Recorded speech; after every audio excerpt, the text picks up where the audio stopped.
টানা বৃষ্টি ও ভারতের ছেড়ে দেওয়া পানি বিগত 2 মাসের অধিক সময় স্থায়ী হওয়ায় জনসাধারণের জীবনযাপনে মারাত্মক বিপর্যয় দেখা দেয়।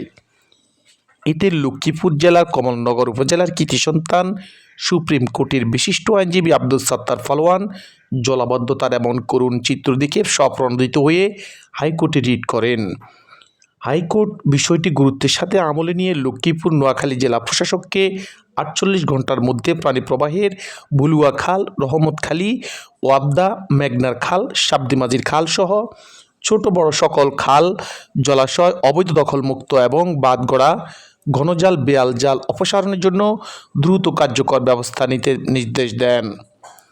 এতে আব্দুস সাত্তার পালোয়ান নিজেই এসে মাতৃভূমি ও নিজ জেলাসহ পানিবন্দী সকল মানুষকে পানিবন্দী থেকে মুক্ত করতে একদল তরুণ স্বেচ্ছাসেবক নিয়ে বিগত 15 দিন ধরে নৌকায় চড়ে বিভিন্ন খালবিল জলাশয় থেকে অবৈধ বাঁধ গড়া জাল অপসারণ করছেন।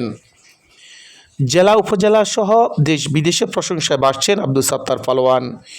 এর আগেও আব্দুস সাত্তার পালোয়ান লক্ষ্মীপুরে লঞ্চ চাই কমিটি, নদী ভাঙন প্রতিরোধে টেকসই বেড়িবাঁধ নির্মাণ সহ নানা সামাজিক সংগঠনের নেতৃত্ব দিয়েছেন।